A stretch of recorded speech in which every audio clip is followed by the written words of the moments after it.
Un constat qui était encore rare en France avant la pandémie, mais qui fait maintenant partie intégrante de la vie quotidienne, le port du masque facial. Il est désormais obligatoire dans les banques, les centres commerciaux et les espaces intérieurs. Les clients avaient déjà l'habitude d'en porter un, mais certains précisent qu'ils assouplissent cette mesure lorsqu'ils sont en présence de personnes qu'ils connaissent. Quand on prend un verre avec les amis, eh ben, on fait pas attention. Ça, un peu comme tout le monde, hein. Ça, voilà. Mais c'est vrai que dans les lieux publics, on respecte quand même le principe.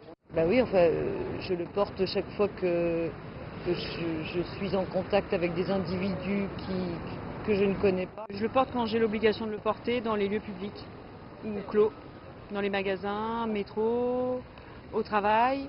Au plus fort de l'épidémie, le gouvernement a mis en garde contre le port du masque facial, exhortant la population à laisser suffisamment de fournitures pour les agents de santé.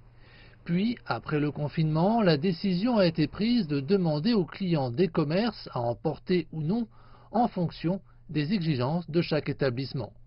Maintenant que cette option a été supprimée, les contrevenants s'exposent à une amende de 150 €. Comme d'autres pays, la France a adapté ses politiques à la nature changeante de la maladie. Elle a mis en place des tests généralisés ainsi qu'une application mobile de suivi, mais les cas et les foyers augmentent.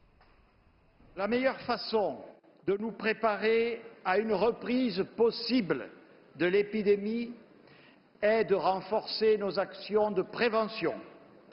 Cela passe nécessairement par le développement du port du masque et une intensification de notre politique de dépistage. Pour les ministres, la situation sanitaire reste un exercice d'équilibre. Il leur faut à la fois éviter un nouveau confinement et agir rapidement pour contrôler ces dernières épidémies de coronavirus.